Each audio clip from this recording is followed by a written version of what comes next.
భారీ పెట్టుబడులు, పారిశ్రామిక అభివృద్ధి, శుద్ధ ఇంధన ప్రాజెక్టులు, మౌలిక వసతుల విస్తరణపై మంత్రివర్గం కీలక నిర్ణయాలు తీసుకుంది. డేటా సెంటర్లు, ఆటోమొబైల్, సిమెంట్, ఫుడ్ ప్రాసెసింగ్ రంగాల్లో పెట్టుబడులు, ప్రాజెక్టులకు మంత్రివర్గం ఆమోదం తెలిపింది. ఎంఎస్ఎంఈలకు నిధుల సౌలభ్యం కల్పించేందుకు ప్రత్యేక ఎక్స్చేంజ్ ఏర్పాటు ప్రతిపాదనపై కేబినెట్ చర్చించింది. విద్యుత్ సంస్థల్లో ఇంజనీరింగ్ పోస్టుల భర్తీ, అగ్రిగోల్డ్ కేసులపై ప్రత్యేక బృందం నియామకం వంటి అంశాలపై చర్చించి మంత్రివర్గం నిర్ణయం తీసుకుంది. సచివాలయంలో సీఎం చంద్రబాబు అధ్యక్షతన రాష్ట్ర మంత్రివర్గ సమావేశం ముగిసింది. దాదాపు 4 గంటలు జరిగిన ఈ సమావేశంలో 40కి పైగా ఏజెండా అంశాలపై చర్చించారు. ప్రధాని మోదీ పొదుపు చర్యల పిలుపుపై ప్రత్యేకంగా మంత్రివర్గం చర్చించింది. ఇప్పటికే తమ కాన్వాయ్ వాహనాలు తగ్గించాలని భద్రతా సిబ్బందికి ఇప్పటికే చంద్రబాబు, పవన్ కళ్యాణ్, లోకేష్ సహా మంత్రులు ఆదేశాలివ్వగా అధికారులు ఆ దిశగా చర్యలు తీసుకుని కాన్వాయ్ను తగ్గించారు. రాష్ట్రంలో ప్రభుత్వ ఉద్యోగులకు వర్క్ ఫ్రం హోం కల్పించే అంశంపై మంత్రివర్గంలో కీలక చర్చ జరిగింది. భారీ పెట్టుబడులు, పారిశ్రామిక అభివృద్ధి, శుద్ధ ఇంధన ప్రాజెక్టులు, మౌలిక వసతుల విస్తరణపై మంత్రివర్గం కీలక నిర్ణయాలు తీసుకుంది. డేటా సెంటర్లు, ఆటోమొబైల్, సిమెంటు, ఫుడ్ ప్రాసెసింగ్ రంగాల్లో పెట్టుబడులు, ప్రాజెక్టులకు మంత్రివర్గం ఆమోదం తెలిపింది.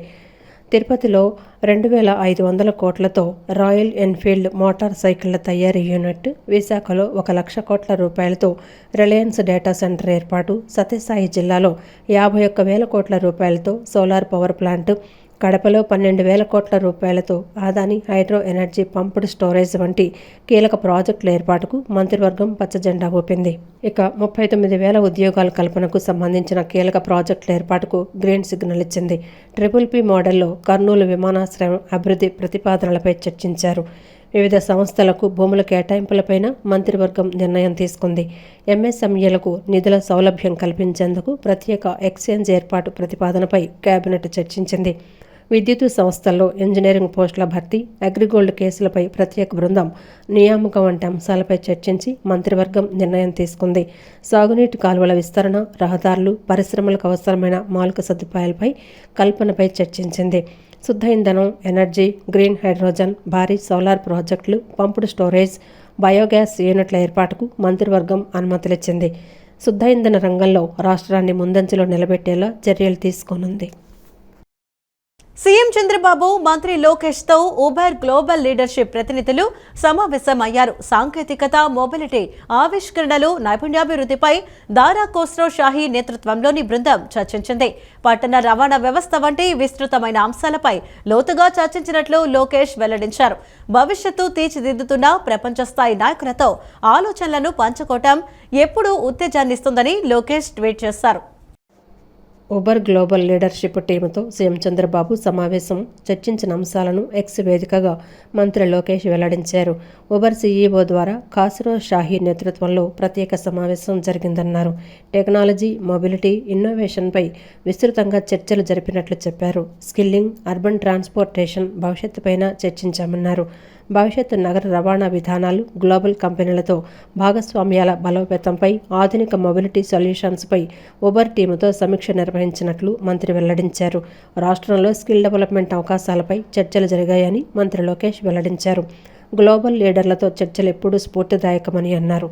ఆంధ్రప్రదేశ్లో టెక్నాలజీ, ఇన్నోవేషన్ అవకాశాలపై దృష్టి సారించాలంటూ లోకేష్ ఎక్స్లో పోస్టు చేశారు. రాష్ట్రంలో ఇంధన పొదుపు, పర్యావరణ పరిరక్షణ లక్ష్యంగా ముఖ్యమంత్రి పలు కీలక ఆదేశాలు జారీ చేశారని మంత్రి పార్థసారథి తెలిపారు. మంత్రివర్గ సమావేశం అనంతరం తీసుకున్న నిర్ణయాలను మీడియాకు వివరించారు. ముఖ్యంగా సూర్యఘర్ విద్యుత్ కనెక్షన్ల సంఖ్యను పెంచాలని, కాలుష్యకారక వాహనాల వాడకాన్ని తగ్గించాలని ముఖ్యమంత్రి కోరారని చెప్పారు. రసాయన ఎరువుల వినియోగం తగ్గించి ప్రకృతి వ్యవసాయం వైపు రైతులను ప్రోత్సహించాలని, సైకిళ్ల వాడకం మరియు నడకను అలవాటు చేసుకోవాలని సూచించారని వెల్లడించారు. ఎలక్ట్రిక్ వాహనాల వినియోగదారులకు ప్రోత్సాహకాలు అందించాలని, యూనివర్సిటీల్లో ఆన్లైన్ తరగతులు పెంచాలని ప్రభుత్వం నిర్ణయించిందన్నారు. ప్రభుత్వ సంస్థల్లోనూ సాధ్యమైన చోట వర్క్ ఫ్రం హోం విధానాన్ని పరిశీలించాలని ముఖ్యమంత్రి ఆదేశించినట్లు మంత్రి వెల్లడించారు. అధికారులు, ప్రజా ప్రతినిధులు విదేశీ పర్యటనలు తగ్గించుకోవాలని పార్థసారథి పేర్కొన్నారు. విదేశీ మారక ద్రవ్యం నిల్వలను పెంచుకునేందుకు ప్రజలు బంగారం కొనుగోళ్లు తగ్గించాలని ముఖ్యమంత్రి కోరినట్లు ఆయన వివరించారు. ఆర్టీసీలో కూడా ఇంధన వినియోగం తగ్గించేలా చర్యలు తీసుకోవాలని సూచించినట్లు మంత్రి తెలిపారు. ఎక్కువ వాహనాల్లో ప్రయాణించటం, అదేవిధంగా విదేశీ పర్యటనల్ని వీటన్నిటిలో కూడా తగ్గించుకోవాలని చెప్పేసి ముఖ్యమంత్రి గారు సూచించడం జరిగిందని చెప్పేసి మనం చేస్తాను. నేను అదేవిధంగా ఎమ్మెల్యేలు మంత్రులు కూడా సాధ్యమైనంత వరకు పబ్లిక్ ట్రాన్స్పోర్ట్ సిస్టమ్ కూడా యూజ్ చేస్తే బాగుంటుంది. ఎందుకంటే ఒక మంత్రి గారంటే ఆయన కారు, తర్వాత సెక్యూరిటీ కారు, తర్వాత ఇంకొంతమంది పిఏలు లేకపోతే అట్లా కొద్ది కాన్వాయ్ లాగా కాకుండా అవి తగ్గించుకుని సాధ్యమైనంత తక్కువ వాహనాల్లో వెళ్ళాలి. అంతేకాకుండా అవకాశం వస్తే ఆ వాహనాలు పక్కన పెట్టి సైకిల్స్ కానివ్వండి, లేకపోతే పాదయాత్ర చేయటం కానివ్వండి చేయాలని చెప్పేసి కూడా. అంటే పాదయాత్ర అంటే ఇప్పుడు సపోజ్ ఒక టౌన్లో ఉన్నాము, ఒకళ్ళ ఇంటికాడ నుంచి ఇంకొకరి ఇంటికి వెళ్ళాలి, లేకపోతే ఒక బజార్ నుంచి ఇంకో బజార్కి వెళ్ళాలి. అక్కడ ఆ కొంచెం దూరం కూడా మనం కారులో వెళ్తాం. మనం కారులో ఎప్పుడైతే వెళ్తామో అన్ని కార్లు మన వెనకాల వస్తాయి, ఎస్కార్ట్ అన్నీ కూడా. సో అట్లా కాకుండా పక్క బజారే కాబట్టి నడుచుకుంటూ వెళ్తాం. ఇవన్నీ కూడా మోడల్గా మనం అందరూ కూడా ఉండాలని చెప్పేసి ముఖ్యమంత్రి గారు సూచించడం జరిగిందని చెప్పేసి నేను మనవి చేస్తాను. ఒకరోజు నో వెహికల్ ఫ్రైడే అంటే ఆ రోజు అసలు వాహనాలు వినియోగించుకోకుండా ఈ కాన్వాయ్లు బస్సుల్లో కానీ లేకపోతే అసలు వాహనాలు తగ్గించుకుని ఒకవేళ మీటింగ్స్ ఏమైనా ఉంటే వర్చువల్ మీటింగ్స్ కండక్ట్ చేయటం ఇవన్నీ కూడా చెప్పడం జరిగిందని చెప్పేసి నేను మనవి చేస్తాను. క్రైసిస్లో ఉన్నప్పుడు మనందరం కూడా నిలబడాలి అనే స్ఫూర్తితో ఇవన్నీ కూడా డిస్కస్ చేయడం జరిగిందని చెప్పేసి నేను మనవి చేస్తాను. అదేవిధంగా వీక్లీ గవర్నమెంట్ డిపార్ట్మెంట్స్లో ప్రతి వారం కూడా ఎంత డీజిల్ వాడుతున్నామో, ఎంత ఖర్చు అవుతుంది, ఎన్ని కిలోమీటర్లు తిరిగేది, దాని మీద కొంచెం మానిటర్ పెట్టమని చెప్పి ఇంతకుముందు లేనిది కొంచెం చెక్స్ పెట్టమని చెప్పేసి చెప్పడం జరిగింది. ఒకవేళ కొత్త వెహికల్స్ ఏమైనా కొంటే అవన్నీ కూడా ఈవీ వెహికల్స్ కొంటే బాగుంటుందని కూడా సూచన చేశారు. ఈవీ వెహికల్స్ కొనడానికి ప్రయత్నం చేయమని చెప్పేసి కూడా చెప్పడం జరిగిందని. నగరాభివృద్ధికి కూటమి ప్రభుత్వం కట్టుబడి ఉందని, గత ప్రభుత్వ హయాంలో నిలిచిపోయిన పనులను ప్రస్తుతం వేగవంతం చేస్తున్నామని విజయవాడ ఎంపీ కేశినేని శివనాథ్ తెలిపారు. ఎమ్మెల్యే బోండా ఉమా సమన్వయంతో సెంట్రల్ నియోజకవర్గంలోని డ్రైనేజీలు, రోడ్లను సుందరీకరిస్తున్నామని, గ్రేటర్ విజయవాడ లక్ష్యంగా ముందుకు సాగుతామని పేర్కొన్నారు. జేసీబీ వాహనాలను సమకూర్చిన నిక్కీ యాజమాన్యానికి ఆయన ధన్యవాదాలు తెలిపారు. Vijayawada Ajit Singh Nagar VMC dumping yard నందు విజయవాడ మున్సిపల్ కార్పొరేషన్కు 22 కోట్ల వ్యయంతో కొనుగోలు చేసిన 5 నూతన జేసీబీ వాహనాలను విజయవాడ పార్లమెంటు సభ్యులు కేశినేని చిన్ని, సెంట్రల్ నియోజకవర్గ ఎమ్మెల్యే బోండా ఉమా ప్రారంభించారు. ఈ సందర్భంగా ఎంపీ చిన్ని మాట్లాడుతూ నగరం గ్రేటర్ విజయవాడ దిశగా అభివృద్ధి పరుగులు పెడుతోందన్నారు. 15వ ఫైనాన్స్ కమిషన్ ఆధ్వర్యంలో విజయవాడ మున్సిపల్ కార్పొరేషన్కు 5 జేసీబీలు రావడం ఆనందంగా ఉందని అన్నారు. 2014కు ముందు ఈ ప్రాంతం తీవ్ర చెత్త సమస్యలు, అనారోగ్య పరిస్థితులు ఉండేవని గుర్తు చేశారు. ఎమ్మెల్యే బోండా ఉమా నాయకత్వంలో ముఖ్యమంత్రి చంద్రబాబు నాయుడు ప్రత్యేక చొరవతో చెత్త తొలగింపు, రోడ్ల నిర్మాణం, నియోజకవర్గ సుందరీకరణ వంటి అనేక అభివృద్ధి కార్యక్రమాలు చేపట్టినట్లు తెలిపారు. 2024లో అధికారంలోకి వచ్చిన తర్వాత కేంద్ర నిధుల నుండి ఆర్ఓబీలు, ఫ్లైఓవర్లు, డ్రైనేజీ సమస్యల పరిష్కారానికి కృషి చేస్తున్నామని, కృష్ణలంక నుంచి పెనమలూరు వరకు రోడ్డు విస్తరణ, సింగ్నగర్లో 2వ ఫ్లైఓవర్ నిర్మాణం కోసం డిపిఆర్ సిద్ధం చేయాలని ప్రభుత్వం ఆదేశించిందని వెల్లడించారు. విజయవాడ నగరంలో కాలువల సుందరీకరణతో పాటు డ్రైనేజీ నీరు కాలువల్లో కలవకుండా మినీ ఎస్టీపీలు ఏర్పాటు చేసే ప్రణాళికలు సిద్ధమవుతున్నాయని, దాదాపు 25 మినీ ఎస్టీపీల కోసం డిపిఆర్ ప్రక్రియ కొనసాగుతోందని, కాలువలను పార్కులు మరియు అందమైన ప్రాంతాలుగా మార్చే లక్ష్యంతో ముందుకు వెళుతున్నామని చెప్పారు. వరదలు, డ్రైనింగ్, డీసిల్టింగ్ పనుల్లో జేసీబీలు కీలకంగా ఉపయోగపడతాయని వెల్లడించారు. విజయవాడ సెంట్రల్ నియోజకవర్గంలో ప్రారంభమైన కాంచి ఒక రాయి కానీ, ఒక చిన్న పని కూడా చేయలేని వ్యక్తులందరూ కొంతమంది ఎమ్మెల్యేల కింద పనిచేసి వెళ్ళిపోయారు. ఇక్కడ ప్రతినిత్యం ప్రజలతో మమేకం అవుతా పార్టీ నాయకులు, కార్యకర్తలు, కూటమి నాయకుల్ని, కార్యకర్తల్ని ఏకత్రాటి మీద తీసుకువెళ్తా సమస్యలన్నింటినీ పరిష్కరించడంలో, అంతేకాకుండా నాకు అర్థమయ్యే విధంగా చెప్పడంలో కృషి చేసిన ఉమా గారికి కూడా ధన్యవాదాలు తెలుపుకుంటూ, మున్సిపల్ కార్పొరేషన్ రేపు రాబోయే కాలంలో గ్రేటర్ విజయవాడ కూడా వారి ఆధ్వర్యంలో జరగాలని మేము అందరం కూడా కోరుకుంటున్నాం. గ్రేటర్ విజయవాడ కూడా జరిగే ఈ మున్సిపల్ కార్పొరేషన్ ఈ లోపల ఉన్న సమస్యలన్నింటినీ కూడా, ఇప్పుడున్న కార్పొరేషన్లో ఉన్న సమస్యలన్నింటినీ పరిష్కరించే విధంగా ముందుకు వెళ్తాం. నిజంగా కార్పొరేషన్ సిబ్బంది కూడా మనం చూస్తే వరదల సమయంలో కానీ ఎక్కడైనా బ్రహ్మాండం చేశారు. ఈ జేసీబీలు మెయిన్గా వాటర్ డ్రైనేజీలకు ఎక్కువగా వాడమని నిర్దేశించారు. కాబట్టి వాళ్ళు ఉన్న డ్రైనేజీల్లో డీసిల్టింగ్ కానీ, పూడికలు తీయటానికి కానీ ఇవన్నీ బాగా పనికొస్తాయి. తప్పకుండా ఇవాళ దీన్ని ఇచ్చిన జేసీబీ యాజమాన్యానికి కూడా we congratulate you, sir. And also we congratulate the 15th Financial Commission for giving us all these things. అనంతరం ఎమ్మెల్యే బోండా మహేశ్వరరావు మాట్లాడుతూ ఎంపీ చిన్ని కేంద్రం నుండి సుమారు 23 కోట్ల నిధులు తీసుకొచ్చి నగరాభివృద్ధికి ఎంతో కృషి చేస్తున్నారని కొనియాడారు. గతంలో దుర్వాసనతో నిండిన ఈ ప్రాంతాన్ని ప్రస్తుతం చెత్త నుండి సంపద సృష్టించే కేంద్రంగా మార్చామని వెల్లడించారు.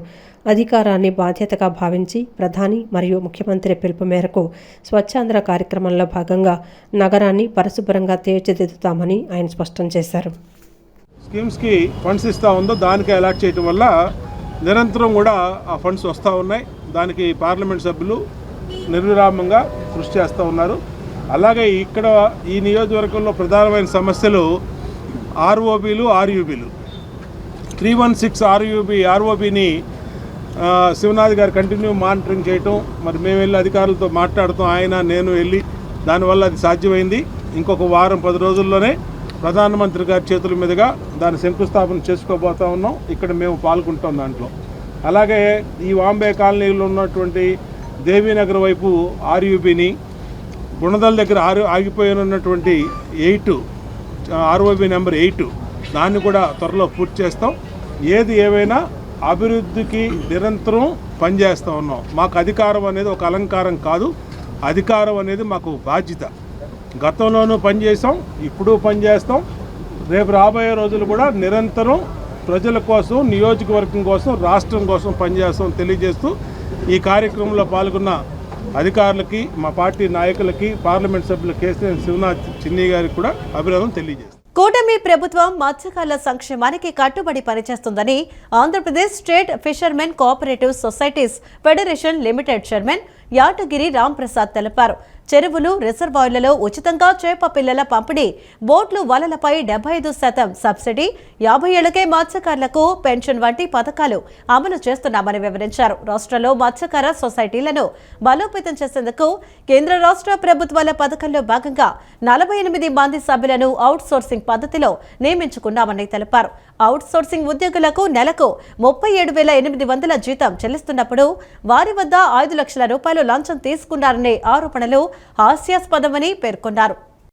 విజయవాడ రూరల్ పెనుమలూరు మండలం పోరంకిలోని ఫిషరీస్ కమిషనర్ కార్యాలయంలో Andhra Pradesh state fishermen cooperative societies federation limited chairman Yatagiri Ramprasad విలేకరుల సమావేశం నిర్వహించారు.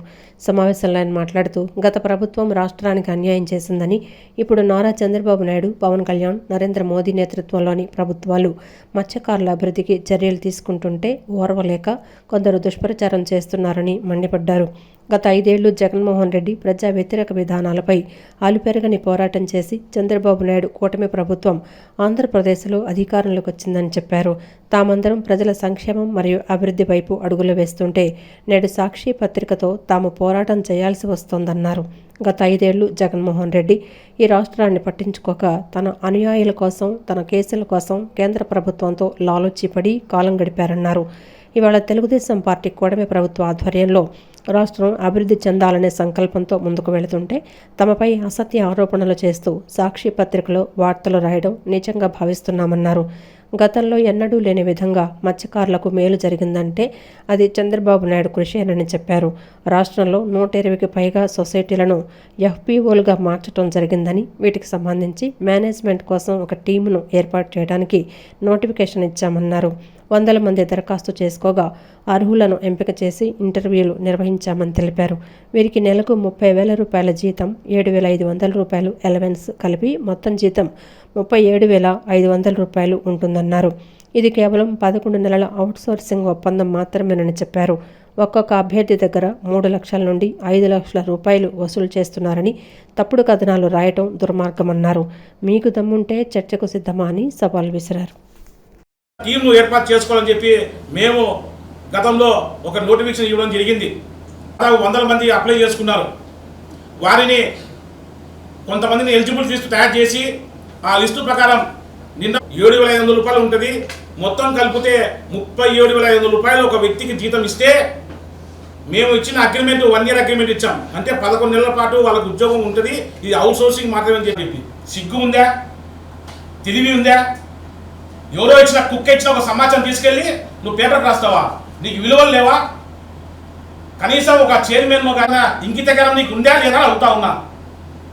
ఒక అభ్యర్థి ఒక సంవత్సరం కావాలి గారికి వాళ్ళ పత్రికకు ఇవాళ రాష్ట్రంలో నిరుద్యోగులకు మేము అవకాశం ఇవ్వడం తప్ప నిరుద్యోగులు చాలా మంది ఇబ్బంది పడుతున్నారు. చెప్పింది చేస్తా చేసేదే చెప్తా అని చెప్పిన విధంగా గన్నవరం నియోజకవర్గాన్ని అభివృద్ధి పదంలో నడిపిస్తున్నారని గన్నవరం ఎమ్మెల్యే ప్రభుత్వ విప్ యార్లగడ్డ వెంకట్రావు అన్నారు. గత 20 సంవత్సరాలుగా పోట్టిపాడు గ్రామం నారయ్య అప్పారావుపేట రోడ్డు పూర్తిగా దెబ్బతిన్న స్థితిలో ఉండేదని, కనీసం కార్లు ట్రాక్టర్లు కూడా వెళ్లలేని పరిస్థితి నెలకొనేదని గుర్తు చేశారు. పోట్టిపాడు గ్రామ అభివృద్ధికి రాష్ట్ర ప్రభుత్వం ద్వారా 4.25 కోట్ల రూపాయలు వరులు మంజూరు చేస్తామని ఆయన వెల్లడించారు. చెప్పింది చేస్తా చేసేదే చెప్తా అని చెప్పిన విధంగా గన్నవరం నియోజకవర్గాన్ని అభివృద్ధి పథంలో నడిపిస్తున్నానని గన్నవరం ఎమ్మెల్యే ప్రభుత్వ విప్ యార్లగడ్డ వెంకట్రావు అన్నారు. నేడు ఉంగుటూరు మండలం పొట్టిపాడు గ్రామం నుంచి నారయ్య అప్పారావుపేట వరకు 1.12 కోట్ల బియ్యంతో నిర్మించిన నూతన రోడ్డును స్థానిక నాయకులతో కలిసి యార్లగడ్డ ప్రారంభించారు. రిబ్బన్ కట్ చేసి రోడ్డును ప్రజలకు అంకితం చేశారు. ఈ సందర్భంగా ఎమ్మెల్యే యార్లగడ్డ వెంకట్రావు మీడియాతో మాట్లాడుతూ గత 20 సంవత్సరాలుగా ఈ రోడ్డు పూర్తిగా దెబ్బతిన్న స్థితిలో ఉండేదని, కనీసం కార్లు ట్రాక్టర్లు కూడా వెళ్లలేని పరిస్థితి నెలకొనేదని గుర్తు చేశారు. గత పాలకుల నిర్లక్ష్యం కారణంగా 10 ఏళ్లుగా ఈ రహదారి అభివృద్ధికి నోచుకోలేదని విమర్శించారు. కూటమి ప్రభుత్వం అధికారంలోకి వచ్చిన వెంటనే చిన్న గ్రామం అని వివక్ష చూపకుండా ఎన్ఆర్జీఎస్ నిధులతో రోడ్డును పూర్తి చేశామని తెలిపారు. పొట్టిపాడు గ్రామాభివృద్ధికి రాష్ట్ర ప్రభుత్వం ద్వారా 4.25 కోట్ల పనులు మంజూరు చేశామని ఆయన వెల్లడించారు. జిల్లా పరిషత్ నిధులతో 25 లక్షల వ్యయంతో మరో రహదారి పనులు త్వరలో ప్రారంభమవుతాయని, వంతెన రైలింగ్ పనులు కూడా చేపడతామని హామీ ఇచ్చారు.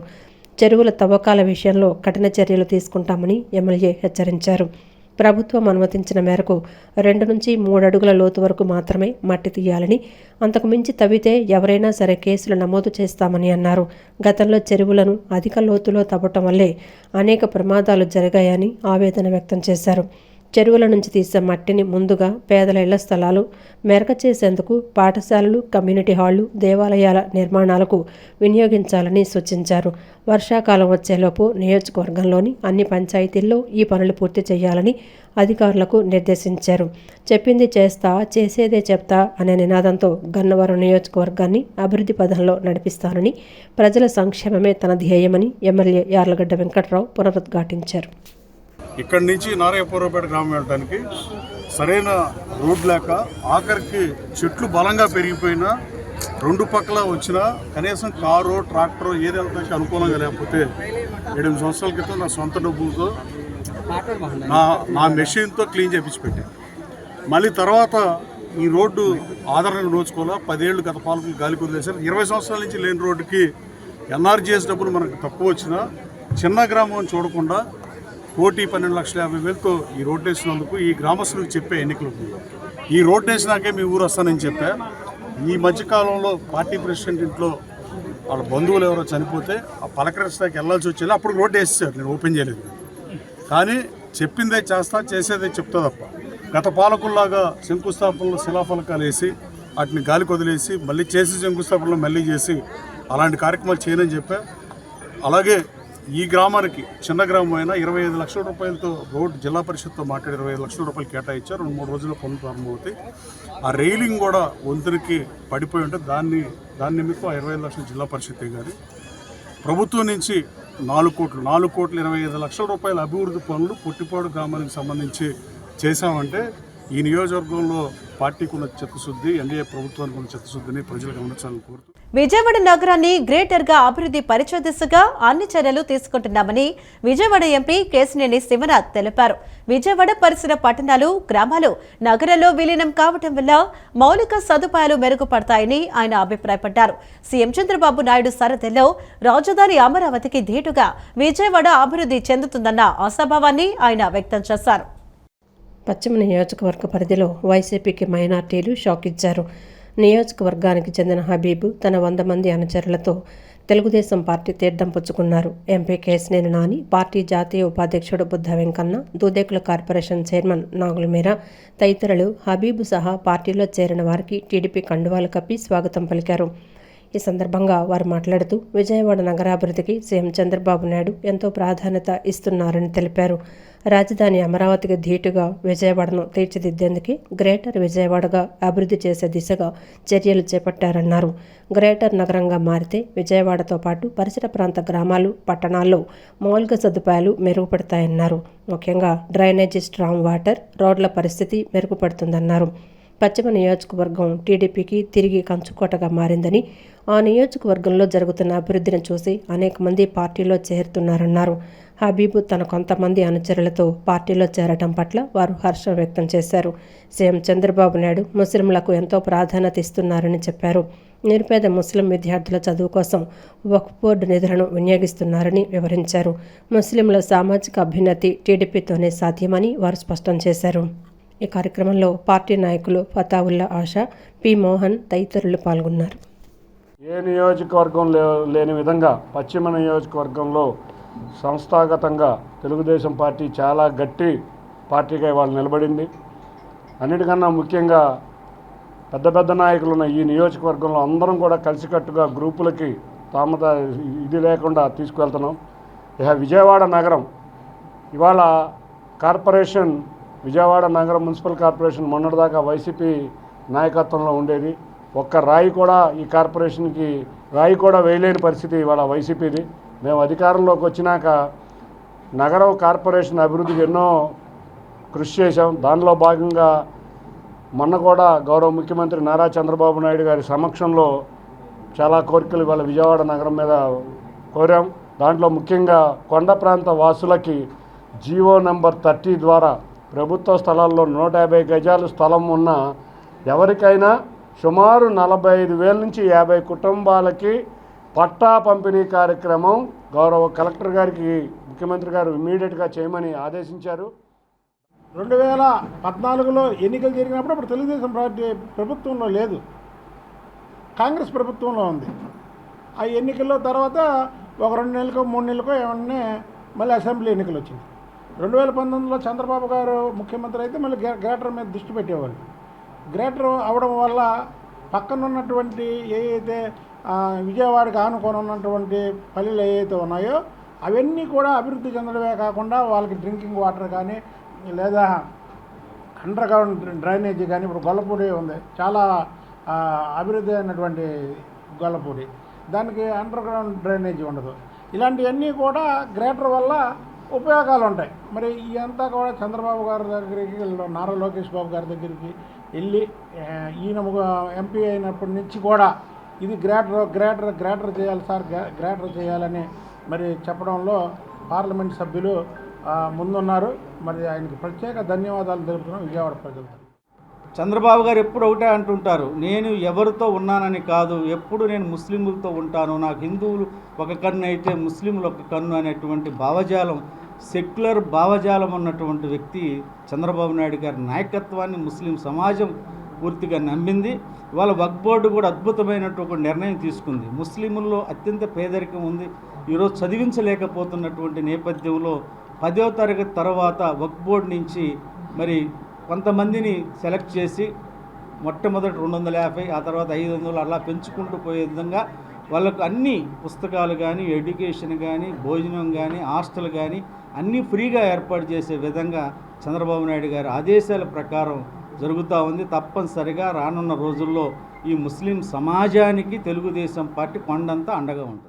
క్రీడలను ప్రతి ఒక్కరూ తమ జీవనశైలిలో భాగంగా చేసుకోవాలని జిల్లా కలెక్టర్ డాక్టర్ జి లక్ష్మీసా పిలుపునిచ్చారు. క్రీడలు శారీరక దృఢత్వాన్ని పెంపొందించడమే కాకుండా క్రమశిక్షణ, జట్టు భావన, ఆత్మవిశ్వాసాన్ని పెంచుతాయని అన్నారు. చిన్నారులు, యువత మొబైల్ ఫోన్లు, టీవీలకు పరిమితం కాకుండా క్రీడల వైపు కూడా అడుగులు వేయాలని సూచించారు. క్రీడా సంస్కృతి ఆరోగ్యవంతమైన సమాజ నిర్మాణానికి ఉపయోగపడుతుందని, క్రీడలను ప్రతి ఒక్కరూ తమ జీవన శైలిలో భాగంగా చేసుకోవాలని జిల్లా కలెక్టర్ డాక్టర్ జి లక్ష్మీసా అన్నారు. ఎన్టీఆర్ జిల్లా క్రీడా ప్రాధికార సంస్థ ఆధ్వర్యంలో జిల్లా వ్యాప్తంగా 50 summer sports and games coaching క్యాంపులు జరుగుతున్నాయి. ఇందులో భాగంగా నేడు నగరంలోని ఇందిరాగాంధీ మున్సిపల్ మైదానంలో జరుగుతున్న క్రీడల శిబిరాన్ని కలెక్టర్ లక్ష్మీసా సందర్శించారు. చిన్నారులతో కలిసి ఆటలాడి వారిని ఉత్సాహపరిచారు. ఈ సందర్భంగా కలెక్టర్ లక్ష్మీశ మాట్లాడుతూ పిల్లల్లో దాగి ఉన్న ప్రతిభను వెలుగుతీయటంలో ఇటువంటి శిక్షణ శిబిరాలు కీలక పాత్ర పోషిస్తాయని పేర్కొన్నారు. క్రీడలు శారీరక దృఢత్వాన్ని పెంపొందించడమే కాకుండా క్రమశిక్షణ, జట్టు భావన, ఆత్మవిశ్వాసాన్ని పెంచుతాయని అన్నారు.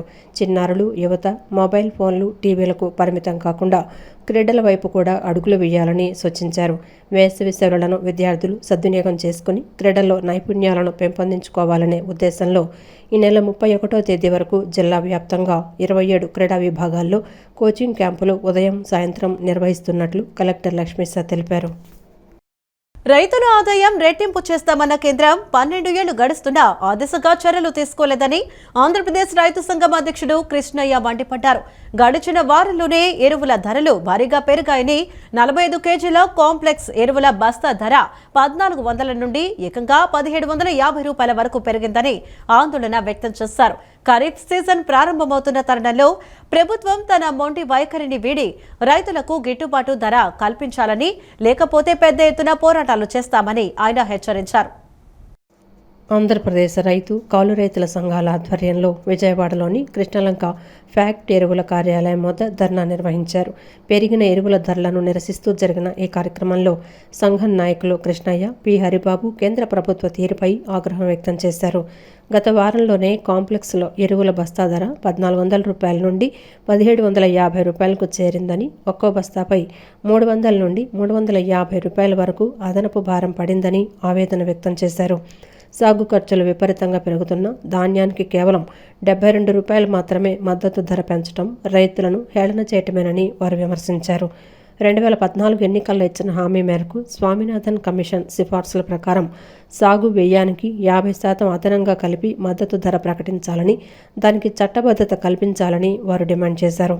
రైతుల ఆదాయం రెట్టింపు చేస్తామన్న కేంద్రం 12 ఏళ్లు గడుస్తున్నా ఆ దిశగా చర్యలు తీసుకోలేదని దుయ్యపట్టారు.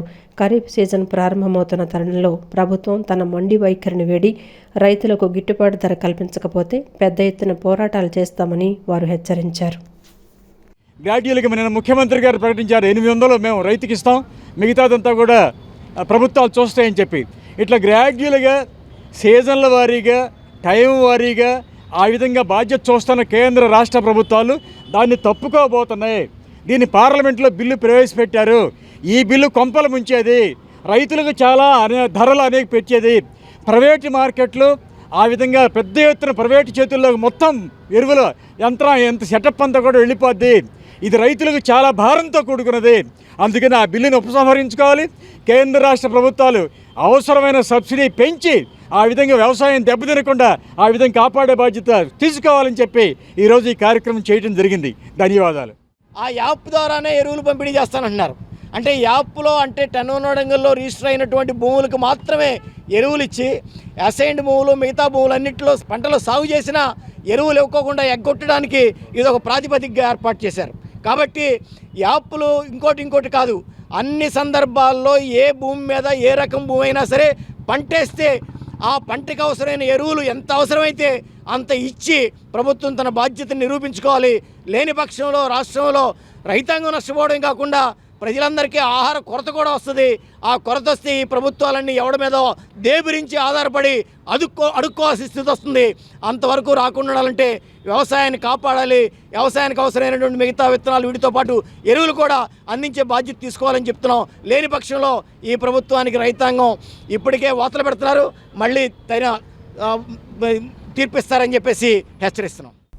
శ్రీ శనైశ్చర స్వామి జయంతి శని అమావాస్యను పురస్కరించుకుని విజయవాడ సీతమ్మ వారి పాదాల వద్ద ఉన్న శ్రీ ప్రత్యేక శనైశ్చర స్వామివారి దేవాలయంలో ఈ నెల 16వ తేదీ శనివారం ప్రత్యేక పూజలు, హోమాలు నిర్వహిస్తున్నట్లు ఆలయ కార్యనిర్వహణాధికారి కె శ్రీనివాసరెడ్డి తెలిపారు. ఉదయం 5 గంటల నుంచి స్వామివారికి తైలాభిషేకం, కలశ పూజ, హోమం జరుగుతుందని చెప్పారు. భక్తులు స్వామివారిని దర్శించుకుని స్వామివారి కృపకు పాత్రలు కావాలని కోరారు. శ్రీ శనైశ్చర స్వామి జయంతిని శని అమావాస్యను పురస్కరించుకుని విజయవాడ సీతమ్మవారి పాదాల వద్ద ఉన్న శ్రీ ప్రత్యేక శనైశ్చర స్వామివారి దేవాలయంలో శనివారం ప్రత్యేక పూజలు నిర్వహిస్తున్నారు. ఈ సందర్భంగా కార్యక్రమ వివరాలు తెలిపే కరపత్రాలను కార్యనిర్వహణాధికారి కె శ్రీనివాసరెడ్డి, ప్రధాన అర్చకులు శ్రీమన్నారాయణమూర్తి, ఆలయ అర్చకులు, కమిటీ సభ్యులు ఆవిష్కరించారు.